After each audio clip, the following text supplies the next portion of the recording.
گاڑی پھر کسی کو بلاک کر رہی ہے. آر کیا ہے؟ R437 جس کی بھی ہو وہ بھی جو بھی ہو پلیز جلدی سے جلدی اس گاڑی کو موو کریں.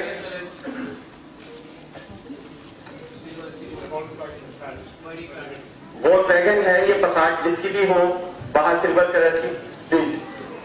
صلوات پر محمد و آل محمد.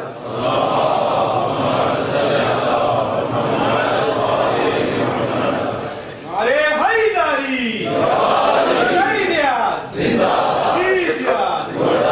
حسین کے قاتلوں پر غیر کے دشمنوں پر حیدری. لا حول ولا قوة إلا بالله العظيم. حسبنا الله ونعم الوكيل. نعم المولى ونعم النصير. أعوذ بالله من الشيطان الرجيم. بسم الله الرحمن الرحيم. الحمد لله رب العالمين والصلاة والسلام على سيد الأنبياء والمرسلين سيدنا ومولانا أبي القاسم محمد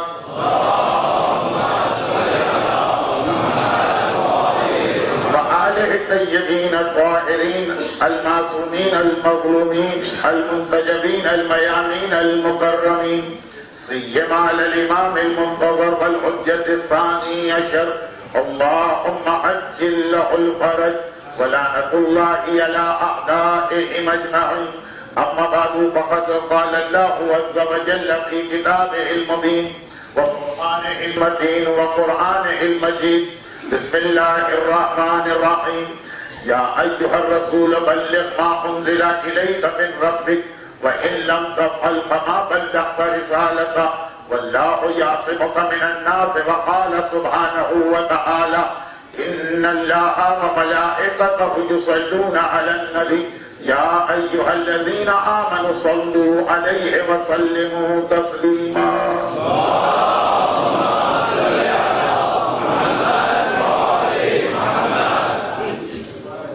اگرچہ کل رات کی مجلس میں آپ سے یہ ایک وعدہ تھا کہ آج سے ہمارے عنوان 1432 ہجرہ کے اس عشرہ محرم کے لیے جو باب المراد سینٹر کا عشرہ ولایت کا عنوان منتخب کیا گیا تھا اور اس کے دو حصے تھے. پہلے فیز میں ہم ولایت کی اہمیت اور دوسرا جو اصل عنوان ہے کہ ولایت ہے کیا. تو یہ کل کی جو مجلس گزر اس میں پہلے فیز کو مکمل کر کے آج سے ہمیں اپنے عنوان کے دوسرے مرحلے میں جانا تھا. لیکن جیسا کہ ابھی آپ نے برادر محترم سے اعلان سنا, میں بھی ان کا نام بھول گیا. جیسا ابھی آپ نے وہ اعلان سنا تو ایک مجلس کا ثواب, شرف, فضیلت آپ کو سننے کی حد تک, مجھے پڑھنے کی حد تک اور مل گئی تو ذرا سا ایک پہلو جو رہ رہا تھا باقی تھا. کل رات کو میں نے سوچا تھا کہ اب جو رہ گیا وہ رہ گیا, وقت بڑی تیزی سے گزر رہا ہے. اصل جو مسئلہ ہے کہ موت ولایت جس کی اہمیت اتنی ہے لیکن یہ ولایت ہے کیا, اس پہ آج بات شروع کروں. لیکن ایک مجلس زیادہ ملنے کی بنا پہ آج کی مجلس کے دو حصے ہو گئے اور دونوں حصوں قرآن کریم کی ایک ایک آیت سے استفادہ کیا جائے گا. اسی لیے آج میں نے دو آیتیں تلاوت کی. پہلی آیت جو یہ بتا رہی ہے کہ ولایت کی اہمیت کیا ہے, دوسری آیت یہ بتا رہی ہے کہ ولایت ہے کیا. دوسری آیت جو آپ حضرات نے سنی تو لیکن شاید ذہن اس طرف نہ گیا ہو کہ وہ آیت ہمیں یہ بھی بتا رہی ہے یا ایھا الذین آمنوا صلوا علیہ, ہمیں یہ آیت ہمیں یہ بھی بتا رہی ہے کہ ولایت ہے کیا. لیکن اس مرحلے پہ ذرا سی تھوڑی تاخیر کے بعد ہم پہنچیں گے. ابھی تو پہلا مرحلہ مکمل ہو جائے. ولایت کی اسلام میں اہمیت. کل وہ حدیث آپ نے سن لی کہ اسلام کی بنیاد 5 چیزوں پر ہے لیکن ان میں سب سے اہم چیز ولایت.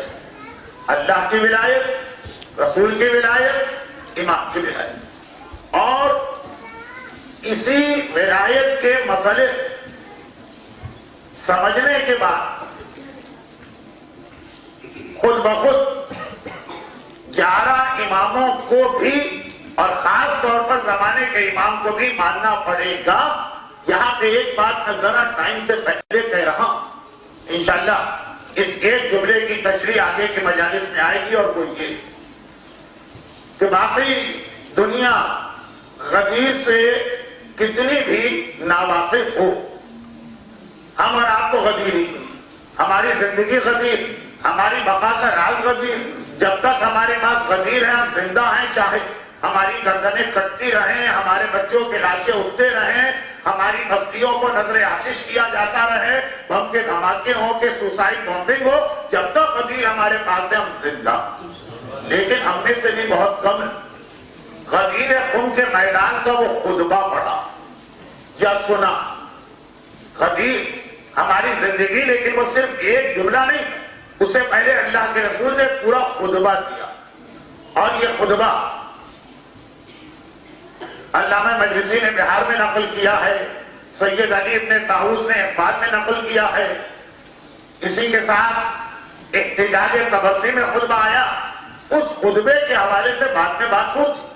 خالی میں شکایت کر کے نہیں رکوں گا، لیکن صرف ایک جملہ اس کا، وہ پورا جملہ بھی میں نہیں پڑھ رہا، صرف آپ کے ذہن متوجہ کر کہ اس خطبہ غدیر اللہ کے رسول اہم ترین اعلان کو مولا کی ولایت تک کیا. لیکن خالی مولا کی ولایت کا اعلان نہیں ہوا، اس کے بعد اس میں 11 اماموں کا تذکرہ اور خاص طور پر زمانے کے امام کا یہ کہہ کر تذکرہ کیا. اللہ کے رسول نے غدیر خم کے میدان 1,20,000 اسحاب کے سامنے جو خطبہ دیا، اس خطبے میں امام زمانہ کا یہ کہہ کے تذکرہ ہو رہا کہ ہوا خاتم الائمہ، پیغمبر ہے خاتم النبی، اور امام زمانہ کا ذکر کرتے ہوئے اللہ کا رسول وہ لقب استعمال کر رہا کہ علی کی اولاد میں وہ جو 12واں آئے گا وہ خاتم الائمہ، تمام ائمہ کا آخری ہوگا. تو خطبہ غدیر پورے 12 اماموں کے ولایت کے اعلان کے ساتھ امام زمانہ کی آمد کے بارے اللہ کا رسول پہلے سے خبر بھی دے رہا. اور مزید ایک آدھ اور چیز ہے جو انشاءاللہ میں نے عرض کیا کہ میں بعد میں بیان کروں. اور یہاں ایک بات اور عرض کروں کہ آج کے مجلس کے اندر پہلا حصہ، ہمارے عنوان کا پہلا حصہ مکمل ہو رہا. چنانچہ اس پہلے حصے میں مولا کے خطبے کو مختصراً نقل کروں گا، اور جو دوسرا حصہ واٹ از ولایہ، ولایت ہے کیا، اس کے اندر امام زمانہ کے خطبے کو نقل کروں گا. پہلے امام کا خطبہ موضوع کے پہلے حصے میں آ جا رہا، اور آخری امام کا خطبہ موضوع کے دوسرے حصے 2 یا 3 دن کے اندر اندر آ جائے گا. تو یہ تو آنے والی مجالس کے لیے کچھ اعلان تھے، لیکن عنوان جو چل رہا ہے اس کے بات کو آگے بڑھایا جائے. ولایت، اسلام میں اس ولایت کی اہمیت کیا. پھر وہ جملہ دوہرا دوں جو بعض اوقات مجھے خود بھی بڑا برا لگتا، اور وہ یہ ہے کہ غدیر خم میں محبت کا اعلان نہیں کیا گیا، ولایت کا اعلان کیا گیا. محبت اہل بیت تو بہت پہلے سے واجب کی جا چکی. قل لا اسألکم علیہ اجرا الا المودۃ فی القربى، یہ مکی آیت، بہت پہلے سے محبت اہل بیت کا حکم آ چکا. غدیر میں محبت کے بعد کا مرحلہ ولایت تھا. یہ ولایت ہے کتنی اہم بات، یہ ولایت ہے کتنی اہم چیز. تو ایک بات تو اس حوالے سے یہ کہ جو قرآن نے کہا فما بلغت رسالتہ، اے رسول اگر تو نے اعلان ولایت اس امت تک نہ پہنچائے، 23 سال مکی اور مدینے، 23 سال بدر و احد کے میدان، 23 سال خندق و حنین، جو زحمتیں اللہ کے رسول نے برداشت کی، قرآن کہہ رہا ہے فما بلغت رسالتہ. یہ سمجھو کہ گویا تم نے رسالت ہی کو نہیں پہنچایا. تو ایک وجہ تو اس کی آ چکی ہے، اگرچہ اس میں بھی بہت سی باتیں باقی ہیں. ٹرسٹ کا مسئلہ، ایک وعدہ ہی رسول کا تھا، ایک وعدہ علی کا تھا، مگر ایک دوسری بات تھی، اور اسی کو آپ کے سامنے پیش کرتے ہوئے اپنے موضوع کا پہلا حصہ اختتام تک پہنچاؤں. دوسری بھی ایک بات، اور وہ یہ کہ آدم سے لے کے خاتم تک 1,34,000 اللہ کا رسول تمام انبیاء کی تاریخ کو جانتا، لیکن ہر نبی کے ساتھ یہ ہوا کہ نبی کے مرنے کے بعد جو پیغام وہ لے کے آ گئے وہ پیغام کو بدل دیا گیا. کون سے نبی کا پیغام ان کی موت کے بعد محفوظ رہا؟ اس امت کے ہاتھ سے جو نبی کا کلمہ پڑھتی. یہ پیغام میں تبدیلی غیروں نے نہیں کی، اسی نبی کی امتیوں نے کی. تبھی اس کے بعد دوسرے نبی کی ضرورت پڑی اور اس کے بعد تیسرے نبی کے اللہ کا رسول آخری نبی. اب اس کے بعد کوئی اور پیغام لے کے آنے والا نہیں، مکمل پیغام دے کے جا رہا. چیز کا بنا لینا بہت اہم، مگر جتنا اہم چیز کا بنا لینا اتنا ہی اہم اس چیز کی حفاظت کا انتظام بھی کرنا. جب چیز آپ بنا کے گئے اور اس کی حفاظت کا انتظام نہ کیا تو وہ ساری محنتیں آپ چند ہی سالوں کے بعد ضائع ہو جائیں. چاہے کوئی بہت معمولی چیز، ایک گھر آپ نے بنایا اس کی مینٹیننس کا خیال نہیں کیا، ایک گاڑی آپ نے خریدی ہے اس کی مینٹیننس کا خیال نہیں کیا، اور چاہے وہ اسلام جیسی عظیم الشان اور عظیم ترین شے، اگر چیز کو پہنچا دیا بنا لیا مگر اس کی حفاظت کا انتظام نہ کیا تو کچھ عرصے کے بعد فائدہ ہی نہیں رہتا. اللہ نے حضرت موسیٰ کے ذریعے وہ شریعت نہیں بھیجی جو بعد میں ہمارے سامنے آئی. اللہ نے حضرت عیسیٰ کے ذریعے وہ میسج نہیں بھیجا جو بعد میں سامنے آیا. حفاظت کا انتظام نہ تھا، لیکن وہاں پھر بھی ایک اطمینان تھا کہ اگر ایک نبی کی تعلیم میں تبدیلی آئی تو بعد والا نبی آ کے معاملے کو سنبھال لے گا. وقت کم ہے، میں الفاظ کو بہت بنا سوار کے پیش نہیں کر پا رہا ہوں، مگر یہ آخری نبی ہے اور یہ آخری فائنل میسج اللہ کا اسلام ہے. اگر اس کے اندر کوئی خرابی ہو گئی، اگر یہ بگڑ گیا، اگر اس کی حفاظت کا انتظام نہ کیا گیا تو پھر کوئی اس کو بنانے یا سنبھالنے والا نہیں ہے. ارے حبیب، تم نے 23 سال جو زحمتیں کر کے اسلام پہنچایا، تم نے 23 سال جو مشقتیں اور مصائب اور اذیتیں برداشت کر کے دین پہنچایا ہے. آج دین پہنچا، 1,30,000 تمہارا کلمہ پڑھ رہے ہیں، تمہارے ایک اشارے پہ یہ سب رک گئے. جو آگے چلے گئے تھے وہ بھی پیچھے آ گئے، جو پیچھے رہ گئے تھے وہ بھی انتظار کر رہے ہیں، ان کا بھی انتظار کیا جا رہا. لیکن اگر اپنے پاس اس دین کی حفاظت کا انتظام نہیں کیا تو یاد رکھو یہ ساری محنتیں ضائع ہو جائیں گی. اور یہی وجہ ہے، ایک جملہ بہت مختصر ہے جو کہ یہ بات ہمارے ممبر سے بہت بیان ہوتی ہے، البتہ میں آج اس کو دوسرے انداز سے پیش کرنا چاہتا ہوں. لیکن ایک جملہ، یہی وجہ ہے کہ اگر مسلمانوں کے کسی مکتب فکر کے پاس ولی کا عقیدہ موجود ہے تو دین محفوظ ہے، پیغمبر کی تعلیمات محفوظ ہیں. یعنی اگر کسی کے پاس ولی ہے تو وہاں کبھی کوئی جھوٹا نبی نہیں آئے گا. جھوٹا نبی ہمیشہ اس کے پاس آئے گا جس کے پاس کوئی ولی نہیں ہے. جس کے پاس ولایت نہیں ہے وہاں جھوٹی نبوت پیدا ہوا کرتی ہے. اور جس مکتب فکر کے پاس عقیدہ ولایت ہے وہاں چاہے کتنی خرابی آ جائے کبھی کوئی جھوٹا نبی پیدا نہیں ہوا. کبھی کسی نے نبوت رسول کو چیلنج نہیں کیا، کبھی کسی نے رسالت رسول میں تبدیلی نہیں کی ہے. تو یہ حفاظت کا انتظام اتنا اہم ہے کہ قرآن کو کہنا پڑا کہ وَإِن لَمْ تَفْعَلْ، اگر تم نے علی کی شکل میں اپنے بعد ولی کو نہ چھوڑا، اگر علی کی شکل میں محافظ کو نہ چھوڑا تو سمجھ لو فَمَا بَلَّغْتَ رِسَالَتَهُ. اور یہ والا پیغام کہ چیز بنا لینا جتنا اہم اس سے زیادہ اس کی حفاظت ضروری، یہ والا پیغام میرے مولا کے پہلے خطبے میں ہم کو مل رہا. اچھا، اس کو مولا کا خطبہ تو میں اس لیے کہہ رہا ہوں کہ پہلی بار یہ جملے مولا کی زبان پر جاری، ورنہ اصل میں یہ قرآن کی آیت. اس وقت میرا موضوع جو ہے خدیر سے ہٹ کر ذرا اس مسئلے کی جانب چلا ہے کہ جتنا اہم کسی عمل کو کرنا اتنا ہی اہم اس کی حفاظت کا انتظام بھی کرنا. جتنا اہم کسی چیز کو بنانا، اسٹیبلش کرنا، اتنا ہی اہم اس کی حفاظت کا انتظام بھی ہوتا ہے. چنانچہ مولا کا پہلا خطبہ یہ پہلے امام کا پہلا خطبہ جو دنیا کے سامنے آئے اور آخری امام کا پہلا خطبہ جو دنیا کے سامنے آئے گا وہ 2 یا 3 دن کے مجلس کے بعد شروع ہوگا. وہ ذرا پورا ہے. یہ مولا کا خطبہ پہلا خطبہ کب؟ پہلا خطبہ علی نے کب کہا ہو؟ منبر کوفہ پر نہیں، مسجد النبوی میں نہیں.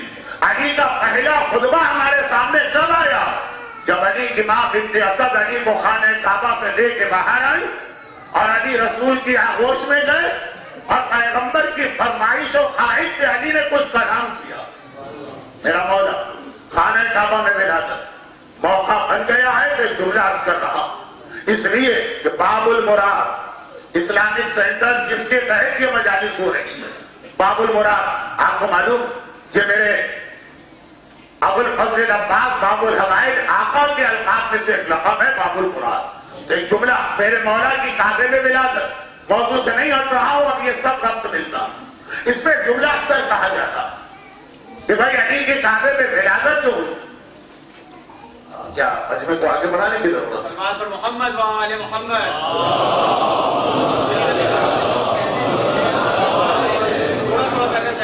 میں آپ حضرات کی مجبوری بھی دیکھ رہا ہوں، جو لوگ آ رہے ہیں ان کی مجبوری بھی دیکھ رہا ہوں، تو بس تھوڑا سا وہ تعاون جو قدیریوں میں ایک دوسرے کے حوالے سے ہونا چاہیے، تھوڑی دیر آپ زحمت بیٹھ کر برداشت کر لیں، اتنی جگہ ہے تاکہ بعد میں آنے والوں کے لیے جو آ چکے زیادہ زحمت نہ ہو۔ سلمان پر محمد و آل محمد۔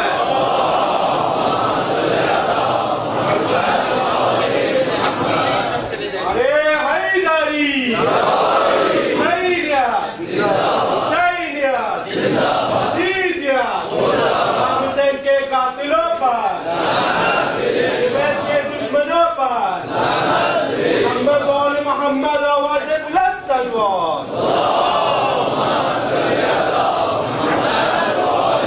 میرے مولا کا پہلا خطبہ آپ کے سامنے پیش کرنا، مگر جو کہ اس خطبے کا تعلق علی کی کعبے میں ولادت سے ہے، کہ جملہ یہ عرض کر رہا ہوں۔ باب المراد، باب الحوائج حضرت عباس کا جملہ ہے، اس رات کو آتا تو زیادہ مناسب تھا کہ جو حضرت عباس کی شہادت جس دن پڑھی جائے گی، لیکن موضوع میں ابھی بات آ رہی ہے تو عرض کر ایک جملہ آپ نے اکثر سنا ہو، علماء بھی پڑھتے ہیں، خطبہ بھی پڑھتے ہیں، ذاکرین بھی پڑھتے ہیں، شعراء نے بھی اس کو نظم کیا، مسجد خان بھی پڑھتے ہیں، مدح خان بھی پڑھتے ہیں، مرثیے میں بھی آتا ہے، اور وہ یہ کہ علی کی فضیلت نہیں ہے کہ علی کعبے میں پیدا ہوئے، یہ کعبے کی فضیلت ہے کہ علی کی ولادت کے لیے اللہ نے اس کا انتخاب کیا۔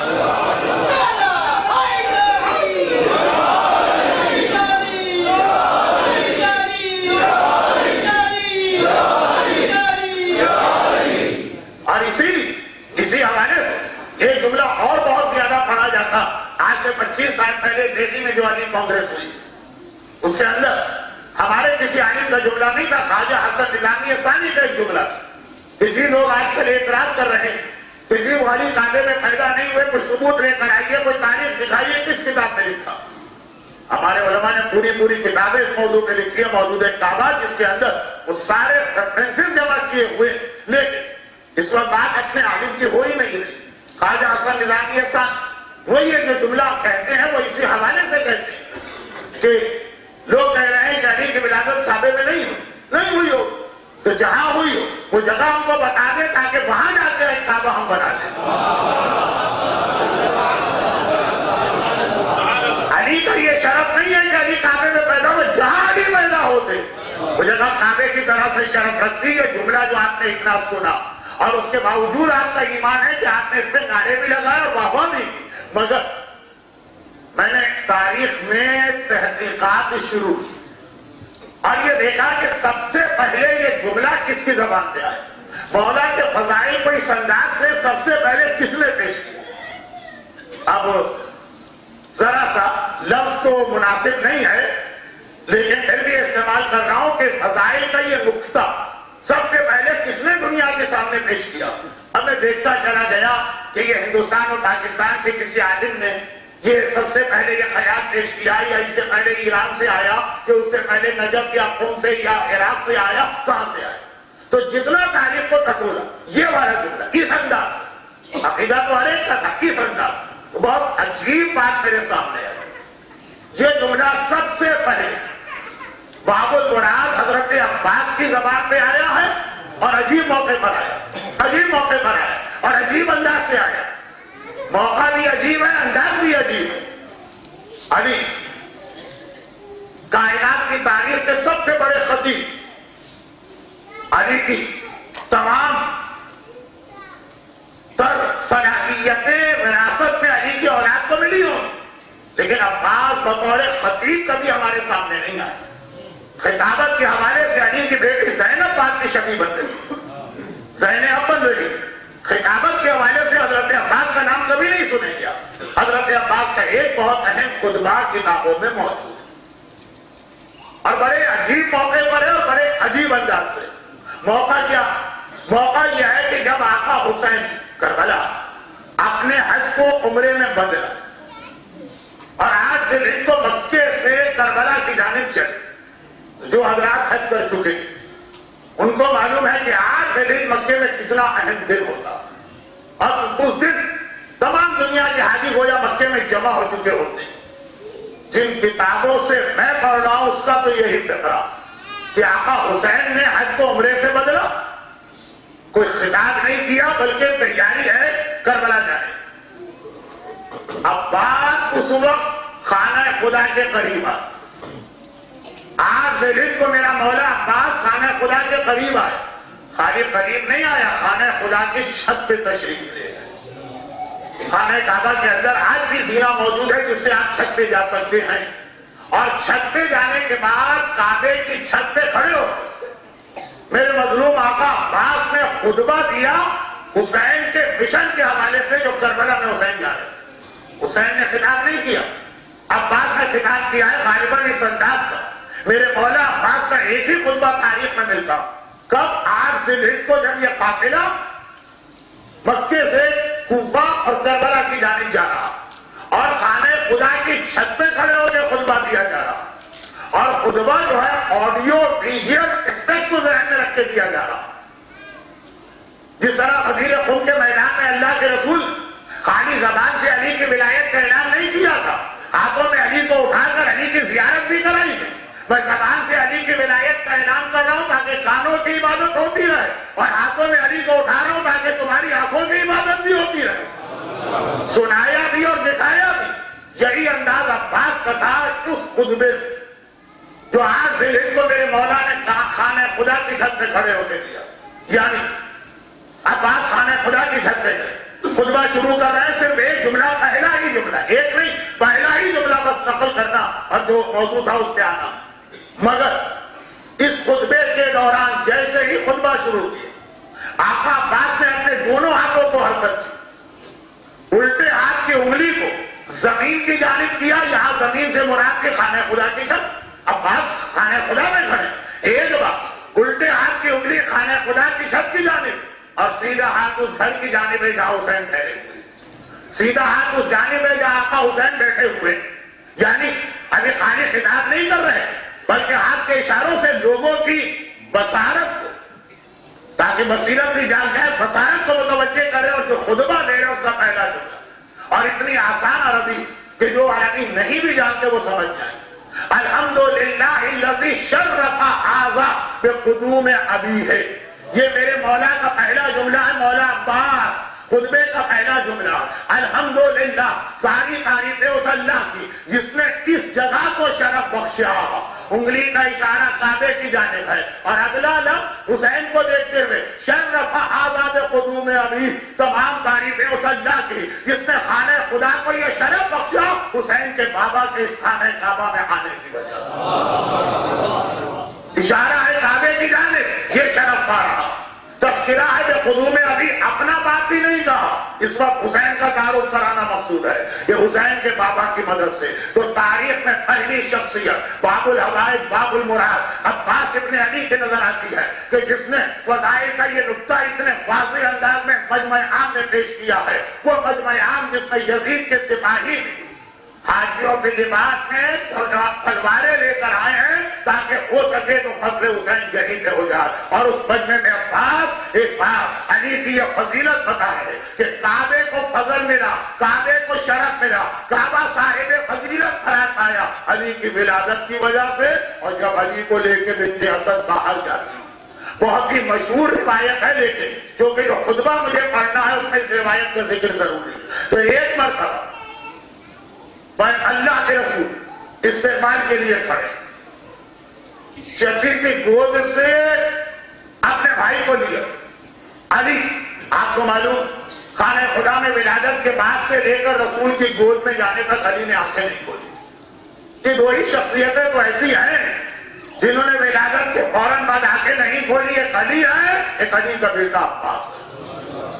علی کو انتظار ہے آغوش رسول میں جانے کا، آنکھیں کھول کے پہلی زیارت اگر کروں گا تو رسول اللہ کے چہرے کی کروں گا، اور عباس کو انتظار ہے حسین کی زیارت کا، آنکھیں کھول کے پہلی زیارت اگر کروں گا تو اپنے آقا عباس کی کروں گا۔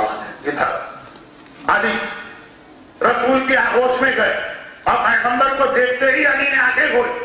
پیغمبر نے ایک عجیب سوال کیا 3 دن کے بچے سے، سوال اس لیے عجیب ہے کہ 3 دن کے بچے سے کیا جا رہا، کیا یعنی مجھے کچھ سناؤ، 3 دن کا بچہ، اور 3 دن کے بچے سے سوال ہو رہا کہ مجھے کچھ سناؤ۔ پیغمبر کا سوال اتنا عجیب نہیں جتنا بچے کا جواب عجیب ہے۔ ایک تو 3 دن کا بچہ پھر کہتا ہے کہ کیا سناؤ، آپ کو کیا سننا ہے؟ آپ کو تورات موسیٰ سننا ہے یا زبور داؤد سننا ہے یا انجیل عیسیٰ سننا ہے یا فرقان محمد سننا ہے؟ اور پیغمبر کہتے ہیں کہ یعنی مجھے قرآن سنا۔ اب عجیب بات یہ ہے کہ ابھی پیغمبر نے اعلان رسالت نہیں کیا، پورے 10 سال باقی ہے، یہ 10 سال پہلے کا واقعہ، اور علی کہہ رہے ہیں تورات تو نازل ہو چکی ہے، زبور تو نازل ہو چکی ہے، انجیل تو نازل ہو چکی ہے، قرآن تو ابھی دنیا کے سامنے آیا ہی نہیں، اور علی کہہ رہے ہیں کہ کیا قرآن میں سے سنو، اور رسول فرماتے ہیں قرآن سنو۔ اب علی نے ایک بات تلاوت شروع کی، یہاں پہ یہ علی کا اس کو میں پہلا خطبہ کہتا ہوں، اگرچہ وہ قرآن کی آیت نہیں، مگر کیونکہ قرآن ابھی دنیا کے سامنے نہیں آیا ہے، اس سے پہلے علی آغوش رسالت میں یہ آیتوں کی تلاوت کر رہے ہیں۔ تو میں اکثر ایک سوال کرتا ہوں کہ آپ بتائیے کہ میرے مولا نے جب قرآن کی تلاوت کی تو اے صاحبان ایمان، 13 رجب ہماری زندگی ہے، قدیر ہماری حیات ہے، 13 رجب علی کی ولادت، قدیر علی کی ولایت، ولادت سے ولایت تک علی کے فضائل سننے والوں، علی نے کیا قرآن پڑھا؟ کون سی آیت علی نے اس وقت تلاوت کی ہے؟ قرآن کی پہلی آیت نہیں، قرآن کی آخری آیت نہیں، قرآن کے درمیان کی آیت نہیں، تدبیر کی آیت نہیں، مودت کی آیت نہیں، امام مبین کی آیت نہیں، ذریت کی آیت نہیں، علی نے کون سی آیت تلاوت کی؟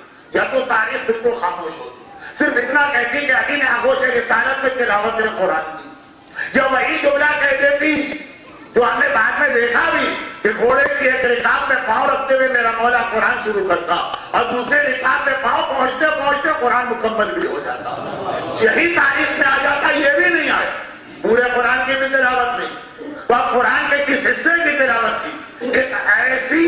ایک ایسے سورے کی ایسی آیت کی علی نے تلاوت کی کہ اگر یہ واقعہ نہ ہوتا تو شاید عام حالات صرف وہی لوگ تو یہ آیتیں پڑھتے جو پورا قرآن پڑھتے ہیں ثواب کے، اس میں یہ بھی آتا، خاص طور پر اس جانب ذہن جاتا ہی نہیں۔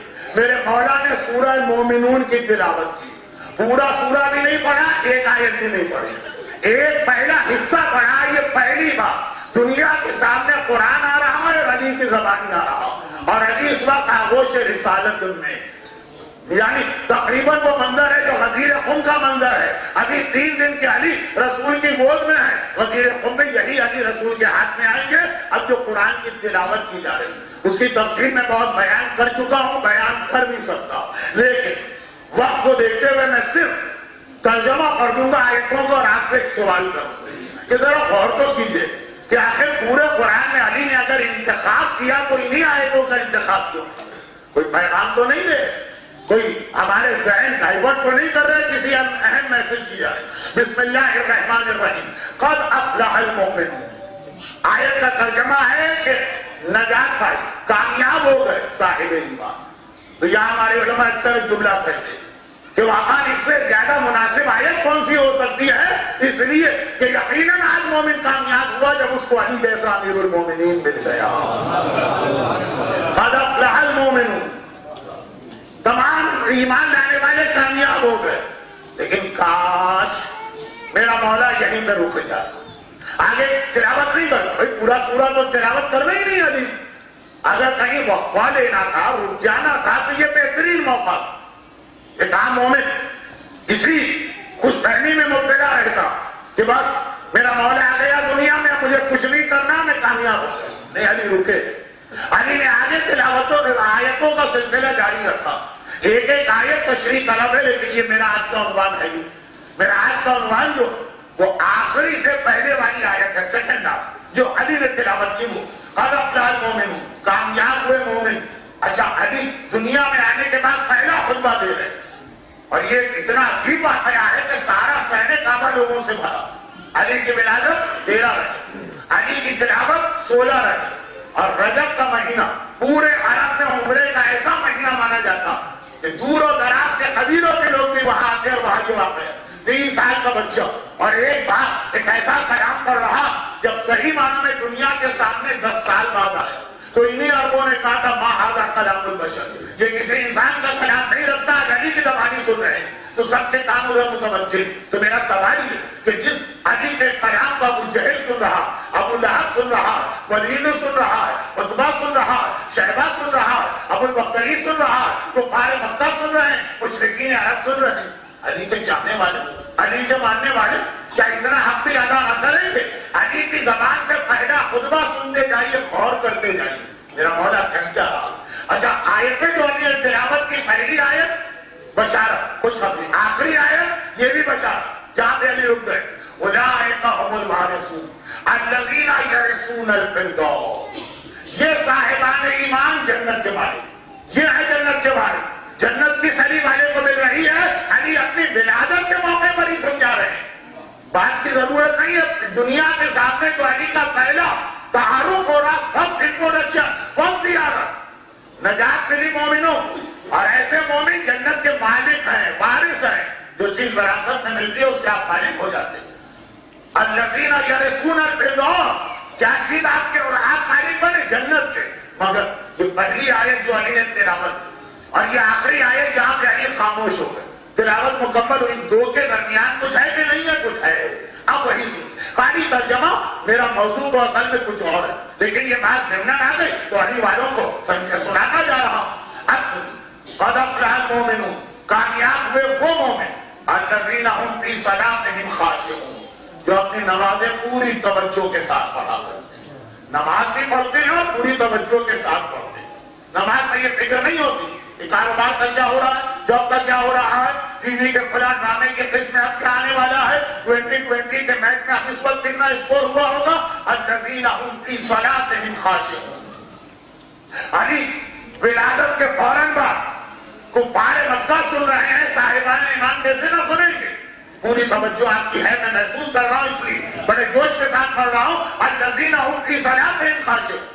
وہ لوگ کامیاب، وہ مومن کامیاب ہو جو نمازوں میں پوری توجہ سے کام لے گا. والذین هم عن اللغو معرضون. اور جب کوئی یہ لغو اور فضول اور بےہودہ بات سنتے ہیں تو رکتے نہیں ہیں، توجہ نہیں دیتے، معرضون، منہ پھیر کے آگے بڑھ جاتے ہیں. اب میرا وعدہ تھا کہ میں صرف ترجمہ پڑھوں گا، تشریح نہیں کروں. یہاں پہ صرف ایک حدیث کسی نے معصوم سے، فرزند علی سے پوچھا، یہ لغو کیا ہے جسے سن کر مومن منہ پھیر کے آگے بڑھ جاتا؟ فرمایا هم الکذب والغیبہ والخنا. یہ تین چیزیں، جھوٹ، غیبت اور خنا. یہ گانا بجانا جو سلسلہ بہت زیادہ، لیکن ابھی نہیں کہا کہ جب یہ لفظ ان کے سامنے آئے اٹھیں گے نہیں، جھوٹ سنیں گے نہیں، غیبت سنیں گے نہیں، خنا یعنی گانا بجانا سنیں گے نہیں، یعنی لفظ منہ پھیر کر معرضون آگے بڑھ جائیں. والذین هم للزکاۃ فاعلون. اور یہ لوگ اپنے مال کی زکات بڑی باقاعدگی سے ادا کیا کرتے ہیں. والذین هم لفروجهم حافظون. اور یہ لوگ اپنی شرمگاہوں کو گناہ سے بچاتے ہیں. پھر دو آیتیں رشتہ اس جماعت کے بارے میں ہیں، ایک ہی سلسلہ آگے. والذین هم لاماناتهم وعهدهم راعون. یہ اپنی امانتوں حفاظت کرتے ہیں، خیانت کبھی نہیں کرتے، چاہے وہ مال کی امانت ہو، چاہے وہ راز کی امانت ہو، چاہے وہ آنکھوں کی امانت ہو. والذین هم لاماناتهم وعهدهم. اور جو وعدہ کرتے ہیں، عہد کرتے ہیں، راعون، پورا پورا اس کا خیال کرتے ہیں. والذین هم، یہ سیکنڈ لاسٹ آیت آ گئی. پہلی آیت کے قد افلح المؤمنون، خوشخبری. دوسری آیت کے الذین هم فی صلاتهم خاشعون، جو نمازیں پوری توجہ سے پڑھتے. پہلی خوشخبری، دوسری نماز. یہاں آخری خوشخبری اولئک هم الوارثون، اور اس سے پہلے والی آیت ہے وہی نماز. والذین هم علی صلواتهم یحافظون. اور یہ وہ لوگ ہیں جتنی نمازیں پڑھی ہیں ان نمازوں کو بچاتے بھی ہیں، اس کی حفاظت بھی کیا کرتے ہیں. وہ نمازیں پڑھنے کا کیا فائدہ؟ نماز پڑھتے جائیں نماز ٹوٹتی جا رہی ہے، نماز پڑھتے جائیں نماز ٹوٹتی جا رہی ہے، نماز پڑھتے جائیں نماز ضائع ہو رہی ہے. تو نماز پڑھنا پہلی بشارت کے بعد پہلا پیغام علی نے دیا. کامیاب ہوئے صاحب ایمان، یہ بشارت تم کامیاب ہو، نجات پا گئے. لیکن پیغام اگر نمازوں میں توجہ. اور آخری بشارت جو دی اولئک هم الوارثون، جو لوگ مالک بننے والے ہیں جنت کے، اس سے پہلے پھر نماز کی بات آ گئی کہ والذین هم علی صلواتهم یحافظون. خالی نماز پڑھنا کافی نہیں ہے، یہ اپنی نمازوں کی حفاظت بھی کیا کرتے ہیں. نماز ایک عبادت ہے، عبادت ہے، فروع دین ہے. جب اس کی حفاظت اتنی ضروری ہے، خالی نماز پڑھنا کافی نہیں. حجت الاسلام آغا مرتضیٰ قزوینی انگلش لیکچر کے آخر میں جو جملہ کہا تھا اردو مجلس کے درمیان میں اس کو اردو میں دوہرا کر بات کو آگے بڑھاتا ہوں کہ جب نماز جو اپنی تمام تر اہمیت کے باوجود پورے دین میں ہے، ایک عبادت ہے، اس کی حفاظت اتنی ضروری ہے تو جو اصول دین کے عقیدے چاہے وہ وحدانیت ہو، چاہے وہ رسالت ہو، چاہے وہ امامت و ولایت ہو، اس کی حفاظت میں اس سے بھی زیادہ ضروری ہوتی ہے، عقیدہ زیادہ اہم ہے۔ ایسا نہ ہو کہ آپ کے بزرگوں رسول خدا کا اعلان خبیر کا میدان میں سنا اور آپ تک نظریہ امامت و عقیدہ ولایت پہنچا دیا، آپ اپنی نسل کو منتقل نہ کر سکیں تو عقیدہ اچھا رکھنا کافی نہیں ہے، عقیدے کی حفاظت بھی ضروری ہے۔ اور آج کل آپ دیکھیں گے کہ ہر طرف سے ہمارا عقیدہ ٹارگٹ بنا ہے، غیروں کے ہاتھوں نہیں اپنوں کے ہاتھوں۔ کسی کو فضائل علی سے اختلاف ہے، کسی کو مسئلہ امامت میں زیادہ گفتگو کرنے سے اختلاف ہے، کوئی مسئلہ ولایت کے سننے کو تیار نہیں ہے، کوئی عزاداری کے خلاف جا رہا ہے، کوئی امام زمانہ کے عقیدے پہ اعتراض کر رہا ہے، کسی کو زیارت عاشورہ سے اختلاف ہو رہا ہے۔ فرض یہ کہ قدم قدم پہ ہمارے درمیان جو چیزیں آ رہی ہیں وہ ایک جملہ خالی کر کر کہ عقیدہ اچھا رکھ لینا کافی نہیں ہے، عقیدے کی حفاظت بھی ضروری ہے۔ مگر یہ ایک بات کا مرحلہ ہے ابھی بات مولا پہلا خطبہ جو دیا، پہلا خطبہ اس کے اندر ایک پیغام دے دیا، نماز پڑھی ہے عبادت، نماز کی حفاظت بھی ضروری ہے۔ یہی پیغام مکمل ہو کے خدیر کے میدان میں آیا کہ اے رسول تیری رسالت بہت اہم ہے، تمام انبیاء کو تیری رسالت کی گواہی دینا پڑی، تو نے اتنی زحمتیں اٹھائی کہ خود پیغمبر نے کہی تبلیغ رسالت میں جتنی زحمت میں نے اٹھائی ہے کسی نبی اور کسی رسول نے نہیں اٹھائی، مگر یہ ساری محنتیں ضائع ہو جائیں گی اگر رسالت کی حفاظت کا انتظام نہ کیا۔ تو ولایت غدیر خم میں جو ولایت کا اعلان آیا اس کی اہمیت کو سمجھیں۔ ایک طرف رسول کا وعدہ جھوٹا ہو جاتا اگر قدیم تاریخ کے دامن میں نہ ہوتی، اور دوسری جانب رسول کی رسالت محفوظ نہ رہتی، موسیٰ کی شریعت کی طرح یہ بھی بدل جاتی، عیسیٰ کی شریعت کی طرح یہ بھی بدل جاتی۔ ولایت نے تحفظ کیا رسالت کا، مگر وہ ولایت ہے، وہ ولایت ہے کیا کہ جو تحفظ کر رہی، اس ولایت کے حوالے سے مسلمانوں کو کیا کرنا تھا۔ ایک جملہ خالی کہہ رہا ہوں، اگر موقع ملا تو آگے کسی مجلس میں شاید اس کا واقعہ آ جائے، مگر صرف ایک جملہ جو کل کی مجلس میں عمر صاحب کا نظایا کا گفتگو میں ابھی اس سے ملتا جملہ، کیونکہ ایک حکمران ایک بار امام معصوم کو دیکھ کے یہ ارشاد فرمایا کہ اگر یہ مسئلہ ولایت نہ ہو تو ہمارا آپ کا کوئی اختلاف نہیں، سارا اختلاف ہمارے آپ کے درمیان یہ مسئلہ ولایت، یہ تو آپ ولایت کی بات کرتے ہیں، محبت کرنے کو ہم تیار، آپ کے فضائل بیان کرنے کو ہم تیار۔ عجیب بات کی مولا کتنے ہی فضائل ایسے بڑے بڑے دشمنوں کی زبان سے آئے، فضائل ہیں، فضائل کو مانا انہوں نے، ولایت نہیں مانی، تو یہ ولایت ہے کیا؟ بس اس کو چونکہ میرے مولا کے پہلے خطبے میں اہم پیغام نماز کا تھا نا، اس کے حوالے سے آپ کو سمجھاؤں کہ ولایت ہے کیا۔ مگر یہی نماز ایک ولایت کی اہمیت بھی بتا رہی، یہی نماز ولایت کی ڈیفینیشن بھی بتا رہی، ایک ہی نماز میں دونوں پیغام آ رہے ہیں۔ ولایت کتنی اہم، کل کی مجلس کا آخری جملہ کیا کہ دین مکمل ہوا ولایت کے اعلان پر، توحید سے مکمل نہیں ہوا، رسالت سے مکمل نہیں ہوا، قرآن سے مکمل نہیں ہوا، ولایت سے مکمل ہوا۔ تو یہ ولایت کی اہمیت، آج ولایت کی اہمیت نماز کے حوالے سے سن۔ اچھا نماز کتنی اچھی عبادت، کتنی پیاری عبادت، اگر ہمیں پتا چل جائے کہ نماز کا مزہ کیا، بات یہ ہے کہ ہمیں نماز کا مزہ اس تک نہیں آئے۔ نماز اتنی مزیدار عبادت ہے کہ اگر آپ کو صحیح معنوں میں نماز کا مزہ آ جائے تو 24 گھنٹے مصلی پر بیٹھنے کا دل چاہے، پھر اسلام زبردستی آپ کو اٹھائے گا کہ ہر وقت مصلی پہ بیٹھنا بھی اسلام نہیں، روحانیت نہیں ہے اسلام میں اگر نماز کا مزہ آ جائے۔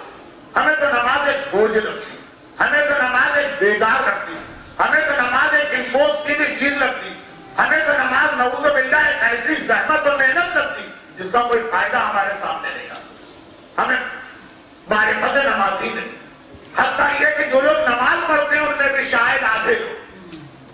ایک روایت حج کے درمیان آج کل بہت پڑھی جاتی ہے، کیونکہ الحمدللہ دنیا میں اب جہاں بھی مجلس پڑھو، مجلس میں کچھ نہ کچھ مومنین، بلکہ کچھ نہیں اچھے خاصے مومنین ایسے نورانی چہرے والے ہوتے ہیں جن کا چہرہ گواہی دے رہا ہوتا ہے کہ یہ وہ لوگ ہیں جو حج کر چکے ہیں۔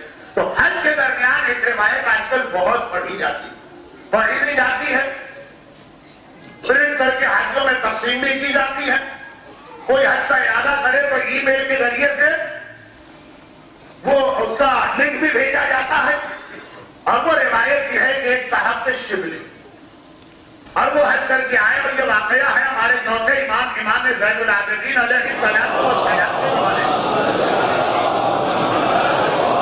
شبلی حج کر کے آئے، ہر امام معصوم کے پاس پہنچے کہ میں نے حج کیا، پورا حج ویسے ہی کیا جیسا کتابوں میں دیکھا، ایک ایک چیز کو فالو کیا جو حج کی کتابوں میں طریقہ، مگر امام ان سے ایک ایک سوال کرتے ہیں اور وہ پورے حج کے مسائل بیان کرنے کا موقع نہیں، خالی روایت یاد دلا رہا، اور جنہوں نے آج تک نہیں پڑھی وہ کسی بھی ویب سائٹ پہ جہاں حج کا بیان ہو وہاں یہ روایت دیکھ لیں، اور امام نے کہا احرام پہنا، احرام کو سفید لباس، بارہ میں وہاں گیا میقات پر، میں نے غسل کیا، اپنے سلے میں کپڑے اتارے، احرام پہنا اور آگے بڑھ۔ امام نے کہا لیکن کیا اس وقت تو نے یہ ارادہ کیا کہ زندگی بھر کے گناہوں کے کپڑا میں اتار کے پھینک رہا اور آج سے تقوی اور اطاعت خدا کا لباس پہن رہا؟ یہ تو ارادہ نہیں کیا تھا، بس جو میلے کپڑے تھے وہ اتارے اور سفید چادریں اور دھلی ہوئی چادریں یہ نہیں کر دیتے۔ تو امام نے کہا یہ سمجھو تم نے احرام پہنا ہی، وہ احرام پہن کے پورا حج کر کے آیا، امام کہہ رہے سمجھو تم نے احرام پہنا ہی، اس طرح پورے حج کے واجبات۔ لیکن یہ روایت جتنی حج کے بارے میں، اسی طرح کی روایت نماز کے بارے میں بھی ہونا چاہیے، کہ جو ہمارے یہاں نماز پڑھنے والے ان میں سے بھی بہت کو نہیں پتا کہ نماز ہے کیا، کتنا بڑا شرف، کتنی بڑی سعادت، کتنی مزیدار چیز اللہ نے ان کو دی۔ یعنی اگر مجھے حق ملے تو شاید یہ حق نہیں ہے میرے پاس، یہ کسی مرضے کے پاس بھی نہیں، لیکن حق ملے تو میں ایک ایسی حدیث بناؤں، پوچھو آپ نے الحمد سورہ پڑھا نماز میں؟ آپ نے پڑھا، میں کہوں کیا اس ارادے سے پڑھا؟ کون سا ارادہ؟ حضرت امام خمینی رضوان اللہ علیہ کی وہ کتاب دیکھ لیجیے جس میں نماز کے سیکرٹ بتائے گئے، اور اس عنوان پہ آپ کو کئی کتابیں انگلش اور اردو میں بھی مل جائیں۔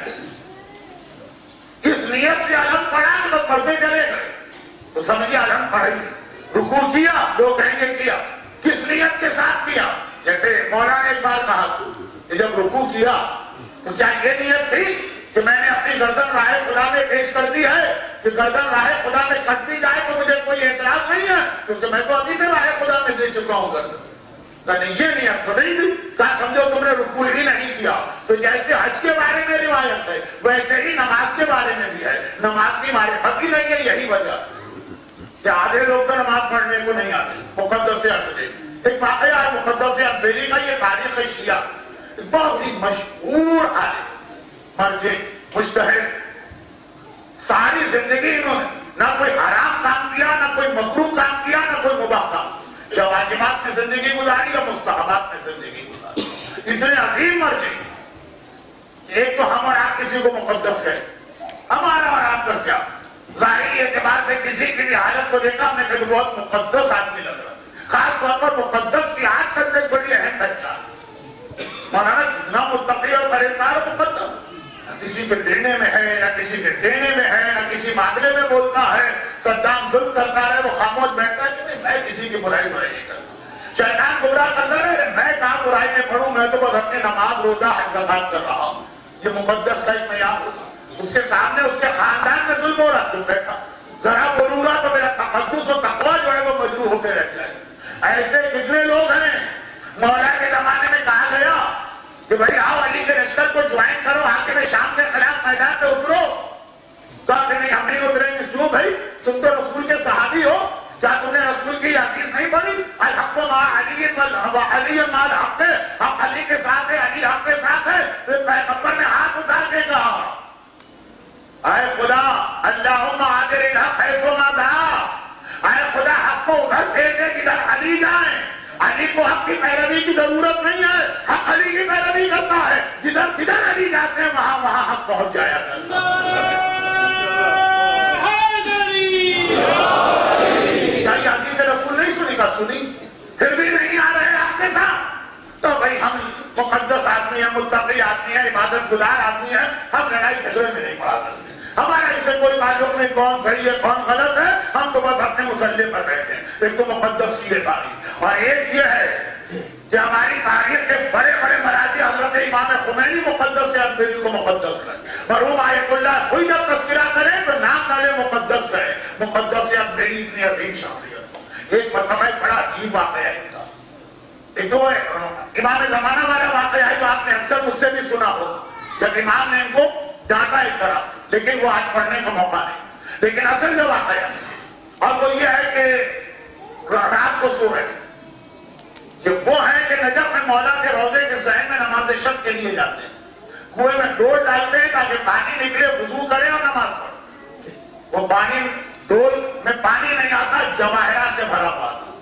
کہہ کے الٹ دیتے ہیں کہ خدا بندہ جواہرات دے کے کیا کروں گا، یہ تو مجھے 2 رکعت نماز بھی نہیں پڑھوا سکتے، مجھے پانی چاہیے. بڑا عظیم مقام ہے. سمجھ میں نہیں آتا ان کا کون سا واقعہ پڑھوں کون سا نہ پڑھوں، لیکن ٹو دا پوائنٹ ٹاپک سے ریلیٹڈ. سو رہے خواب میں اللہ کے رسول کو دیکھ، جو پیغمبر کو خواب میں دیکھے اور پہچان دے وہ خواب سچا ہوتا. مگر اکیلے نہیں، آج رسول خدا کے ساتھ حضرت موسیٰ تھی. موسیٰ کے بہت عظیم نبی، اس بات الگ بات ہے، لیکن کسی نبی کی توہین نہیں کی جا سکتی. اور موسیٰ نبی رسول اللہ سے ایک سوال کر رہے کہ یا رسول اللہ آپ نے جو یہ ارشاد فرمایا کہ علماء امتی کا انبیاء بنی اسرائیل، پیغمبر نے کہا نا میری امت کے علماء بنی اسرائیل کے انبیاء جیسے. لیکن 2 حدیث ہیں.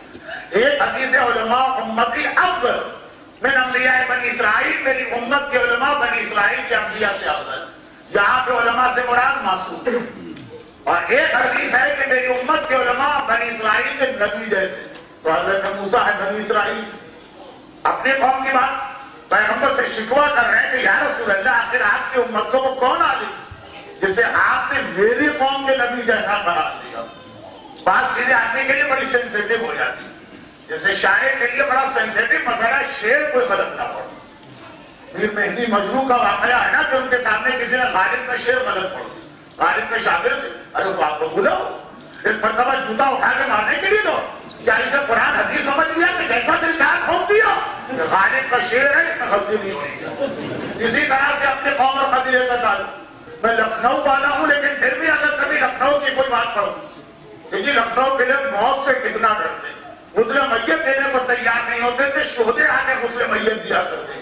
میرے اپنے شہر کے لوگ ناراض ہو جاتے، مولانا آپ کا تو فریضہ تھا کہ ہمارے شہر کی عزت بڑھائے، آپ کی برائی کر رہے ہیں.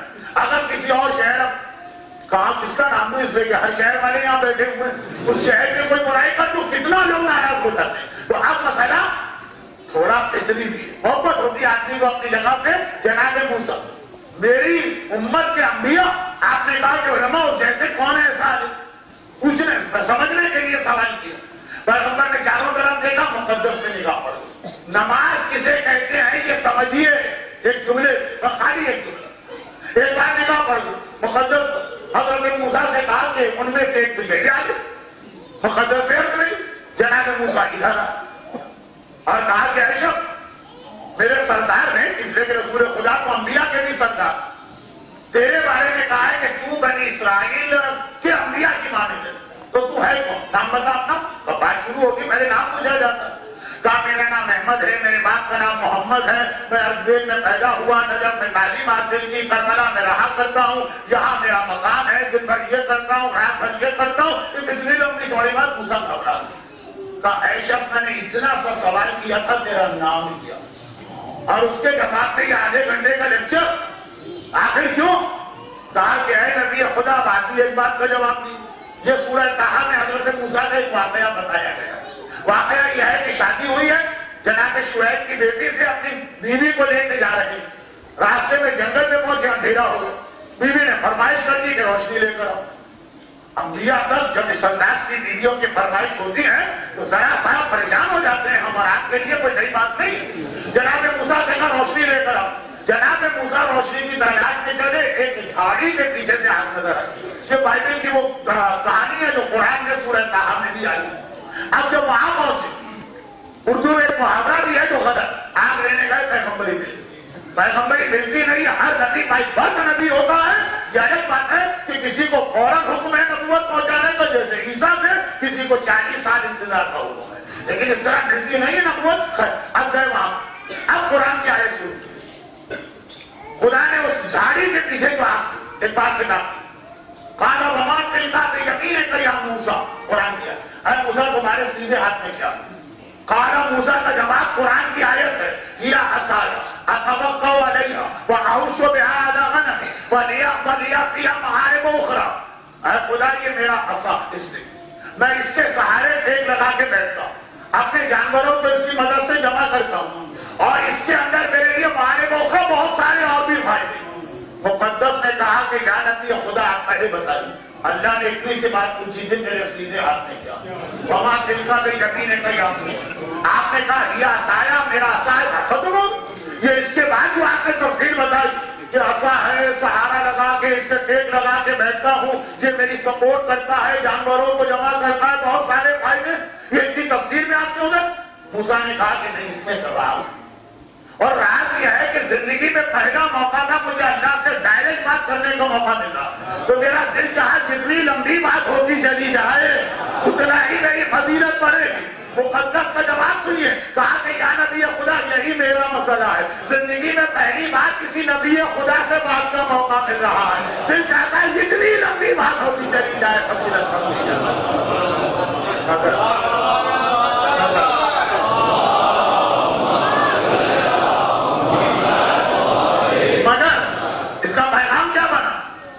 مقدس سے اب میری بات کو اس لیے لمبا کر رہے ہیں کہ نبی خدا سے گفتگو ہے, جتنی دیر موقع ملے بات کا اتنا ہی اچھا ہے.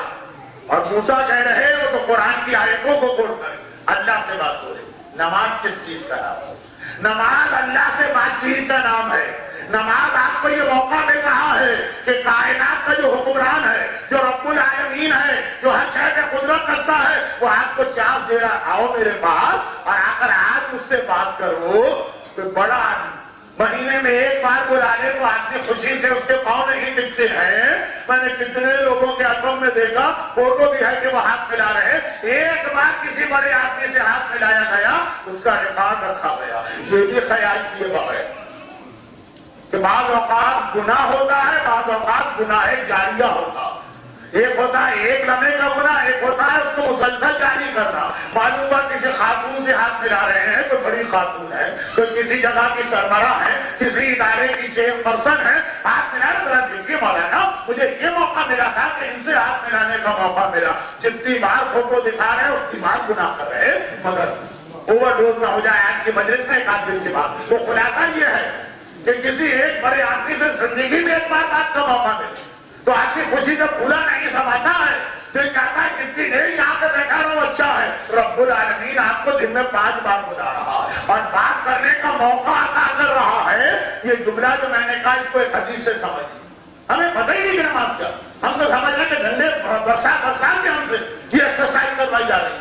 ہم تو سمجھ رہے ہیں کہ زبردستی کوئی زنجیر ہمارے گلے میں باندھ کے ہم کو کھینچ کے مسلح پہ لایا جا رہا ہے. نماز کا مزہ سمجھ, اس سے بات کر رہے ہیں. روایت یہ کہ جب اللہ کے رسول آسمانوں کی سیر کر کے واپس آئے, بہت اہم واقعہ ہے معراج کا واقعہ, بہت اہم واقعہ ہے. آسمانوں کی سیر کر کے آئے معراج, تو پیغمبر نے جب یہ تفصیل بتائی امت کو, میں کہاں گیا, پہلے آسمان سے 7ویں آسمان پر سدرۃ المنتہا پر جبرائیل رک گئے کہ آگے نہیں بڑھ سکتا, جل جاؤں گا. اللہ کے رسول اس کے بھی آگے چلے, پوری جنت دیکھی, یہ ساری باتیں بتا. امت نے ایک سوال کیا, اور یہ ویسا ہی سوال ہے جیسے کبھی میرے بچے بھی کر دیتے. بھائی ہم واپس گئے یا میرا کے بعد بچوں کو بتایا تو ہم لندن گئے, ہم امریکہ گئے, ہم نے ڈزنی لینڈ دیکھا, ہم نے سوئٹزرلینڈ دیکھا, گئے تھے مجلس پر, ساتھ میں یہ ساری چیزیں بھی. چھوٹا بچہ ہے کہتا مجھے نہیں لے گیا, اکیلے گھوم کے آ گئے, میں بھی چاہتا ہوں یہاں پہ جاؤں.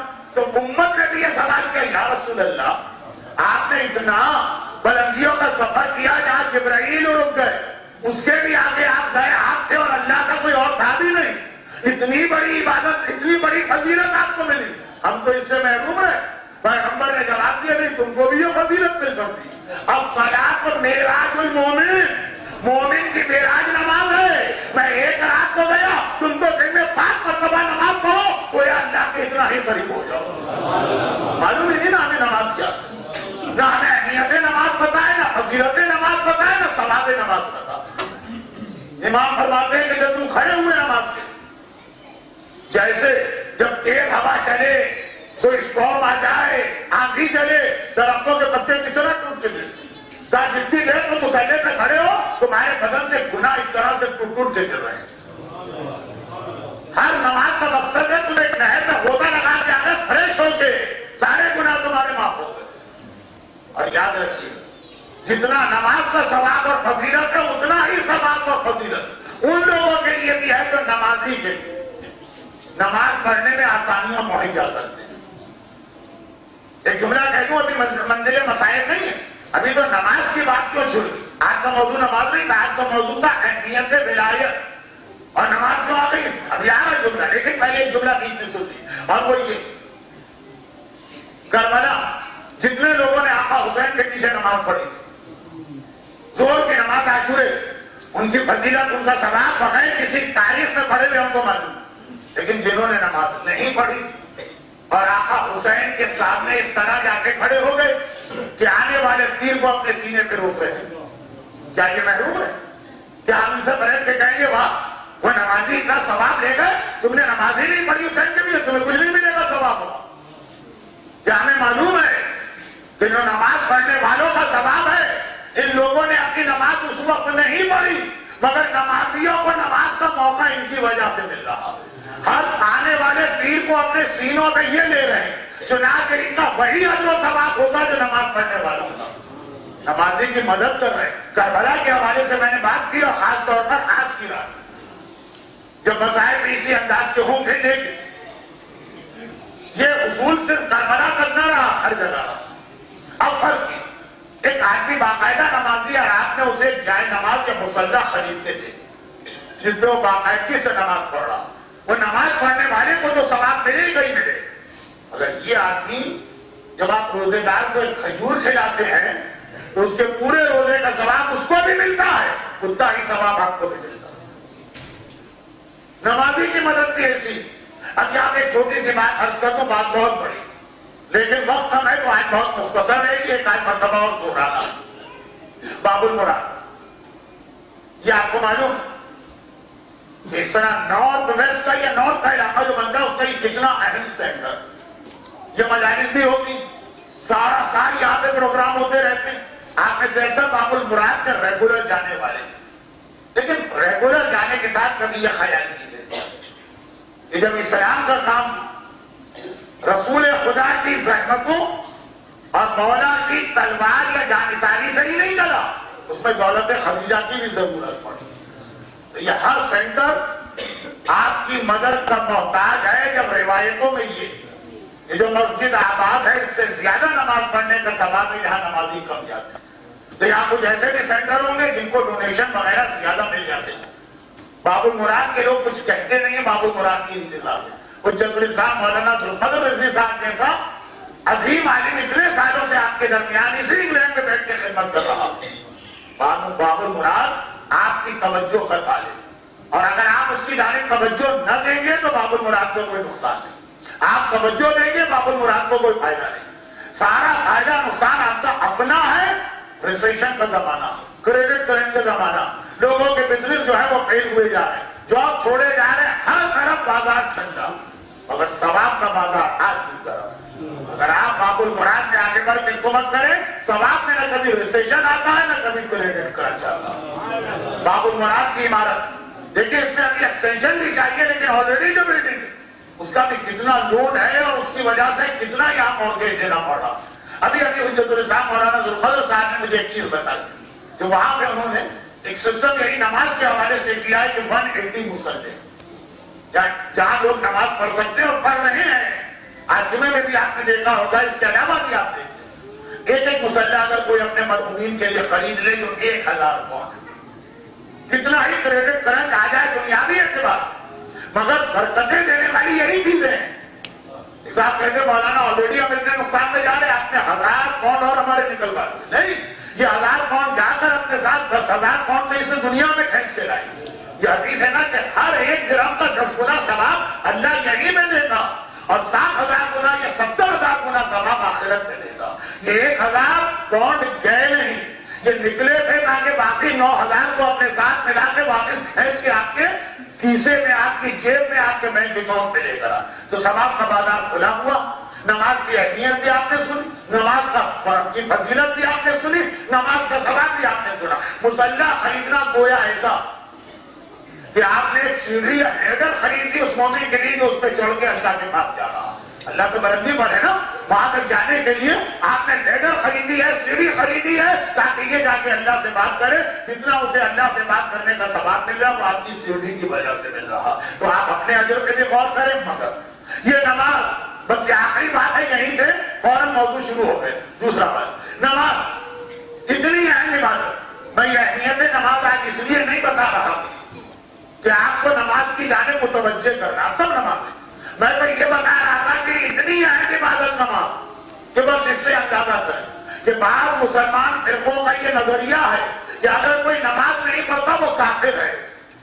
ایک دو حدیثیں ایسی آئی ہیں جس میں لفظ استعمال ہوا ما بین الکفر والایمان الا الصلاۃ. کافر و مومن میں فرق کیا ہے سوائے نماز. کہیں یہ حدیث آئی ہے من ترک الصلاۃ متعمدا فقد کفر, جو جان بوجھ کے نماز نہیں پڑھ رہا وہ کافر. کہیں پہ قرآن کی آیت آئی اقیموا الصلاۃ ولا تکونوا من المشرکین, نماز قائم کرو دیکھو مشرک نہ بن جانا. اب یہ لفظ کفرہ کافر کے معنوں میں ہے کہ جو اس کے ڈکشنری کے میننگ حق کو چھپانے والا, لیکن ایک آدھ مسلمان فرقہ ہے جو یہاں پر کہتا. ہم تو ہمارے علماء ہمارا مطلب فکر اس کو تائید نہیں کرتا, مگر یہ ضرور ہے کہ عبادتوں میں سب سے اہم عبادت نماز. اور اب آئیے اب نماز کو دیکھیں. نماز آپ نے شروع, سب سے پہلے آپ نے اللہ کی کبریائی کا اعلان کیا. کائنات کا سب سے بڑا اعلان ہے اللہ کو اکبر. پھر آپ نے الحمد کے سورے کی شکل میں اللہ کی تعریف. پھر آپ نے دوسرا سورہ پڑھ کے قرآن کی فضیلت بیان. پھر آپ عظمت پروردگار کے آگے رکوع میں جھکے, کہا سبحان ربی العظیم وبحمدہ. کھڑے ہوئے تو آپ نے فوراً آپ نے کہا سمع اللہ لمن حمدہ. میں نے ابھی رکوع میں تعریف کی تھی, اللہ نے سنی. اس کے شکرانے میں آپ سجدے میں جا کے گرے سبحان ربی الاعلیٰ, کتنا بلند ہے میرا رب کہ اتنی سی میری تعریف کو سنا. یہ کہہ کے آپ بیٹھے. ایک مرتبہ سوچا کہ جب اللہ میری ہر بات سن رہا تو کچھ اس سے مانگ لوں, لیکن نہ دولت مانگ رہے ہیں, نہ بیوی مانگ رہے ہیں, نہ اولاد مانگ رہے ہیں. استغفر اللہ ربی واتوب الیہ. اے اللہ جب تو دے رہا ہے تو پہلے میرے سارے گناہوں کو معاف کر دے. ادھر آپ نے کہا ادھر گناہ معاف ہوئے, فوراً آپ دوسرے شکر کے سجدے میں جھکے سبحان ربی الاعلیٰ وبحمدہ. کتنا بلند ہے میرا پروردگار, جملہ زبان سے نکلا نہیں اور پورا ہو گیا. اور آپ کسی جوش میں دوبارہ کھڑے ہوئے, دوبارہ پروردگار کی رکوع میں حمد کی, سمع اللہ لمن حمدہ اس نے سن لیا. دوبارہ شکرانے کا سجدہ کیا, استغفر اللہ, ہر گناہ معاف ہوا. یہاں تک کہ آپ کی نماز اختتام سے آئی. اور اگر اس وقت اللہ پوچھ لے کہ یہ سب جو تم نے عبادت کی ہے کی کس کے لیے کی, کس کے لیے کی ہے, میرے لیے کی ہے یا 360 خطوں کے لیے کی ہے, آپ نے فوراً گواہی دیا اشہد ان لا الہ الا اللہ وحدہ لا شریک لہ. میرا تو ایک ہی رب ہے جو وحدہ بھی ہے, لا شریک لہ بھی ہے. تو ایک بات خدا نے کہا مگر تمہیں یہ پیغام ملا کیسے؟ آپ نے کہا اشہد ان محمدا عبدہ ورسولہ, پیغام لانے والا محمد ہے, جو اس نے بتایا وہ ہم نے کیا. اب پوری نماز آپ پڑھ چکے, آخری مرحلے میں نماز ختم ہو رہی ہے مگر نماز رک گئی, ختم نہیں ہو رہی. آپ ختم کرنا چاہ رہے ہیں, اللہ کی تعریف ہو گئی, رکوع ہو گیا, سجدہ ہو گیا, استغفار ہو گیا, تو خدا نے سمع اللہ لمن حمدہ کہہ کے سن لیا, توحید کی گواہی ہو گئی, رسالت کی گواہی ہو گئی. نماز تو پوری ہو گئی نا, نہیں پوری نہیں. نماز رکی ہوئی ہے, نماز آگے بڑھنے کو تیار نہیں ہے. اور حدیث تمام مسلمان مانتے ہیں, جس کی نماز قبول نہیں اس کا کوئی عمل قبول نہیں, اس کے منہ پہ پھینک دیا جائے گا. اور نماز آگے بڑھی نہیں رہی, نماز مکمل ہو ہی نہیں رہی. آپ چاہتے ہیں جلدی سے نماز مکمل ہو تاکہ یہ عمل قبول ہو تو باقی ساری نیکیاں قبول ہو, اور نماز گویا وہیں پہ رکی گی. میں قبول نہیں ہو سکتی, چاہے تم اللہ کی وحدانیت کی گواہی دے دو, چاہے محمد کی رسالت کی گواہی دے دو. اگر مجھے قبول کرانا ہے تو کہنا پڑے گا اللہم صلی علی محمد و آل محمد. جب تک کہ آل محمد کا ذکر نماز میں نہ کرو گے یہ نماز مکمل ہی نہ ہو سکے گی. جیسے ہی آل محمد کا نماز نے کہا اب میں آگے بڑھوں گی, السلام علیکم ورحمۃ اللہ وبرکاتہ, تو ادھر کل کی مجلس کا آخر, آج کی مجلس کا آخر ملا لیجیے. کل کی مجلس کا آخر پورا دین نامکمل ہے جب تک کہ ولایت سے اہل بیت اس میں نہیں آتی ہے. اور آج اسلام کی سب سے اہم عبادت نماز نامکمل ہے. آگے بڑھنے کو تیار نہیں, ختم ہونے کو تیار نہیں, قبول ہونے کو تیار نہیں جب تک کہ آل محمد کا تذکرہ اس میں نہ کیا جائے. تبھی تو امام شافعی نے کہا اے اہل بیت رسالت, تمہاری فضیلت کے لیے یہی امر کافی ہے کہ جب تک کہ تمہارا ذکر نماز میں نہ کیا جائے نماز قبول نہیں ہوتی. ہوتی. تو یہ جو اللہم صلی علی محمد وہ آل محمد ہے, یہ وہی عقیدہ ولایت ہے جس کے بغیر نماز مکمل بھی نہیں ہوگی, نماز قبول بھی نہیں ہوگی. اور اسی نے بتا دیا ولایت کسے کہتے ہیں. اب یہ جملہ میں کل شروع کروں گا, آج بہت وقت گزر گیا. میں آپ حضرات سے معذرت خواہ ہوں کہ تینوں دن میں نے 1.25 گھنٹے سے زیادہ سبق لیا ہے, لیکن بس اب بڑی تاریخیں آنے والی, مسائل بھی زیادہ ہوں گے, ماتم بھی زیادہ ہوگا, میرا بیان خود بخود کم ہوگا. تو یہاں پہ آج بات پہنچی کہ ولایت دین بھی نامکمل رہتا ہے اور انسان کا عمل بھی نامکمل رہتا ہے, عقیدہ بھی نامکمل ہے, کردار بھی نامکمل ہے, جب تک کہ آل محمد کا تذکرہ نہ کیا جائے اور ان کی ولایت کو نہ مانا جائے. اب اگر کوئی کہے کہ مولانا نماز بات ماننے کی کا ذکر کہاں سے آ گیا, خالی درود بھیجا گیا تو درود کسے کہتے ہیں؟ درود ولایت کی بہترین ڈیفینیشن ہے, لیکن انشاءاللہ کل سے اب نماز اس پہ مکمل ہوئی. مگر آل محمد کا ذکر نماز کے آخر میں تو ہے, نماز پڑھنا پڑے گی تب یہ تذکرہ آپ کی نماز کو قبول کروائے گا. چنانچہ حسین کا چاہنے والا اور علی کا ماننے والا چاہے اور کوئی بھی خدا نہ خاصا اس میں خرابی آ جائے, نماز میں کبھی کمی نہیں آ سکتی. کیونکہ علی نے ولادت کے بعد نماز کا پیغام دی اور علی نے مسجد کوفہ میں شہادت کے موقع پہ نماز کا پیغام دی. نہیں, کربلا کو نام ہی نماز کا. کربلا میں آپ ایک نماز کا ذکر آپ نے سنا ہے, لیکن اس کے علاوہ کربلا کی 3-4 اور نمازیں سننے اور غالباً اسی پہ بیان ہوگا. آج میں کیسی روایت پڑھ رہا ہوں کہ میں نے خود تو کسی کتاب میں نہیں دیکھی, لیکن مرحوم خطیب آل محمد اس روایت کو اکثر پڑھا کرتے ہیں اور اس میں لوگوں کو صرف ایک اعتراض ہوتا ہے, باقی اعتراض کی کوئی بات نہیں. لیکن اگر آپ ذہن میں وہ روایت سنیے کہ جب میرا مظلوم آقا سجاد کسی مجلس میں جاتا تو بانی مجلس بٹھاتے ممبر کے پاس, اختتام مجلس میں آقا سجاد وہاں نظر آتے ہیں جہاں آنے والوں نے جوتیاں اڑائی, اور جواب کیا دیتے ہیں؟ یہی جواب تو دیتے ہیں نا, ادھر میرے بابا کے مسائل شروع ہوئے, میں نے اپنی دادی کو آتے دیکھا, وہاں بیٹھی تھی جہاں زاداروں کی جوتیاں. جب ہم اور آپ ذکر حسین کی وجہ سے اس منزل پہ پہنچ جائے تو اس روایت پہ اعتراض نہ کیجیے. کون سی روایت جس پہ آج کی مجلس ختم ہو رہی؟ کربلا. اس سے زیادہ کربلا سے بہتر نماز کا پیغام کہیں نہیں ملا. عاشور کی صبح ہے, حسین نے خاص اکبر کو بلا کے عذاب دیا. میرے چاہنے والے سب کو بھول سکتے ہیں, اکبر کو نہیں بھول سکتے. جب اکبر یاد آئے گا اکبر کی اذان یاد آئے گی, اور اذان کا مطلب ہے اکبر تم سے کہہ رہا حی علی الصلاۃ, میں شفیع رسول لیلا کا فرزند تمہیں نماز کے لیے بلا. عاشور کی دوپہر آئی, وہ نماز پڑھی گئی جس کا بیان ابھی آنے والا. عاشور کی سپہر آئی, حسین سلجھنا سے گھرے مگر جلتی رہتی میں پیشانی کو رکھ. ہاں یہ کہا جاتا کہ باقی سب کی نمازیں درود پہ مکمل ہوتی, کربلا میں حسین کا آخری سجدہ مکمل نہیں. سجدہ کب مکمل ہوتا ہے؟ جب سجدہ کرنے والا اپنا سر اٹھاتا. حسین نے اپنی پیشانی کو زمین پہ رکھی ہے لیکن خود سے سر نہیں اٹھایا. قاتل نے خنجر سے حسین کے سر کو جدا کر کے تو کے نیزہ پہ مار دیا. کربلا کی شام غریبہ آئی. کیا آپ کو معلوم کہ شام غریبہ میں سب سے پہلا کام بیویوں نے کیا کیا؟ پانی تو نہ تھا نا, زمین کربلا پہ تیمم کر کے پہلے مغربین کی نماز پڑھا. کیا آپ کو اپنے چوتھے امام کی ایک گواہی یاد نہ رہی؟ فرمایا کہ قافلہ چل رہا ہوتا. کون سا قافلہ؟ دوسرے سے لے کے شام والا قافلہ. نہ محفلیں ہیں نہ ہماریاں ہیں, ساری سیداریاں اونٹ کی پیٹھ پر بیٹھی ہیں, لیکن جب وقت نماز آتا اسی اونٹ کی پیٹھ پر بیٹھے بیٹھے بیویوں نے نماز پڑھی ہے. مگر کس طرح کی نماز؟ بیویاں اس طرح بیٹھی ہیں کہ ہر ایک کے ہاتھ ان کی گردن سے باندھے گئے, بغیر محفل کے بندھے ہوئے ہاتھوں کے ساتھ پشت ناکا پر سوار ہے, مگر کوئی نماز نہ قضا کی گئی نہ ڈلے گی.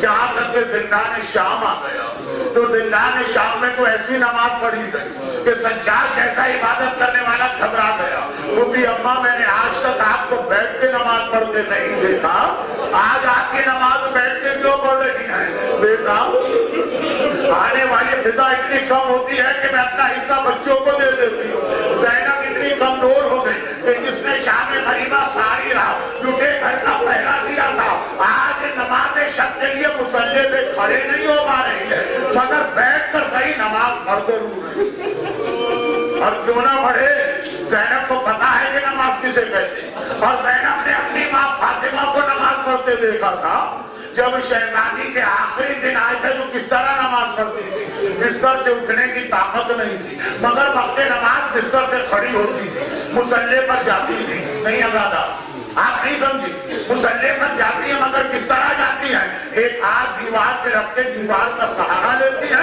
دوسرے ہاتھ سے ٹوٹی ہوئی پسلیوں کو تھامتی ہے ایک ہاتھ دیوار پر ہے دوسرے ہاتھ سے ٹوٹی ہوئی پسلیاں سنبھالی گئی ہیں مگر مصلی پہ جا کے فاطمہ کی نماز جاتی ہے جس کو ایسے نمازی رہبر ملے ہوں کیا وہ نماز میں کمی کر سکتا ہے تو یہی وجہ ہے کہ میدان کربلا کی ظہر کی نماز بڑی عجیب نماز بنی اور کیسی نماز بنی ایک بار ابو سمامہ سیلابی نے آسمان کو دیکھا کہا فرزند رسول ظہر کا وقت ہو گیا ہے دل چاہتا ہے ایک نماز اور آپ کے پیچھے پڑھو حسین اسی وقت ہاتھ اٹھا کے اس آدمی کو دعا دی جعلک اللہ من المصلین ابو سمامہ اللہ تمہیں مصلین نمازیوں کے گروہ میں شامل کر کے اٹھائے تم نے کتنی بہترین عبادت کس موقع میں یاد دلائی اول وقت ہے نماز شروع ہو رہی ہے حسین کا پورا صحابی سعید ابن جبیر ہے وہ ہاتھ جوڑ کے آگے آیا کہا مولا میں 80 سال کا ہوں میرے بدن میں راشا ہے میرے ہاتھ کانپتے ہیں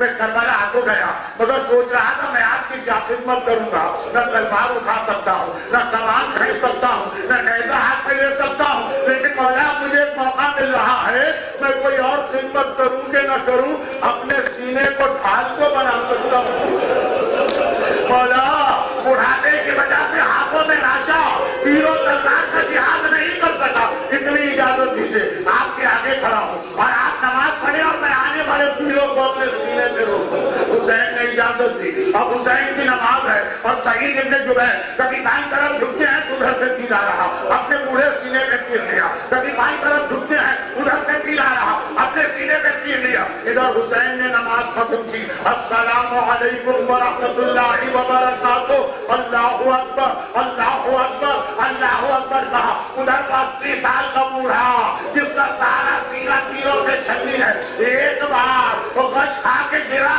اور اس طرح گرا کہ اس کا سر حسین کی گود میں پہنچا ادھر سر حسین کی گود میں پہنچا ادھر آنکھیں کھولی اور کہا آج بقری کو یقنا رسول اللہ اے رسول کے بیٹے کیا میں نے اپنا وعدہ پورا کیا کہ پورا نہ کیا کیا میں نے حق وفا ادا کیا کہ نہیں کیا یعنی ہم اپنے زبان میں ترجمہ کریں کیا میں نے خطیر کے اعلان ولایت کا حق ادا کیا کہ نہ کیا حسین جیسے صابر کی آنکھوں میں آنسو ہے بڑا عجیب جملہ تھا کیا سعید انت امامی فی الجنہ میں جنت میں بھی جاؤں گا تو تو میرے آگے آگے چل رہا ہوگا پہلے تو جنت میں جائے گا میرے پیچھے حسین آئے گا بس ایک بار سعید ابن جبیر تو غشی کے عالم میں ہے مگر گھبرا گئے اور ایک مرتبہ کہتے ہیں فرزند رسول عجیب بات مجھے ایسا لگا میرے سرحانے کوئی ایسی شخصیت آئی ہے کہ اس کے آنے کے ساتھ ہی میرا سارا درد ساری تکلیف ختم ہو گئی ایک بات حسین کہتے صحیح انہیں سلام کرو یہ میرا نانا رسول خدا تیرے سرحانے آیا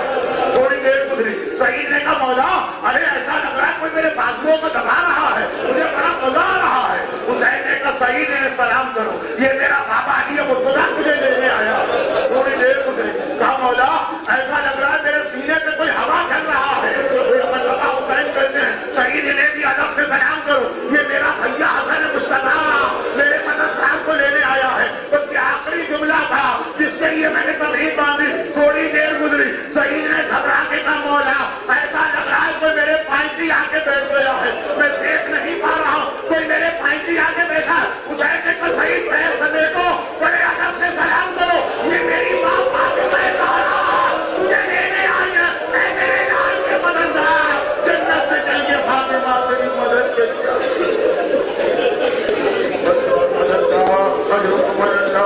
جعلک اللہ من المصلین جعلنا اللہ من المصلین خداوندہ میدان کربلا میں سعید ابن جبیر حبیب ابن مظاہر اور ان جیسے دیگر نمازیوں کا واسطہ ہم میں سے ہر ایک کو خود اور اپنی اولاد کو آل محمد کی طرح کا نمازی بننے کی توفیق عطا فرما خداوندہ اور مسائل اہل بیت کے واسطے سے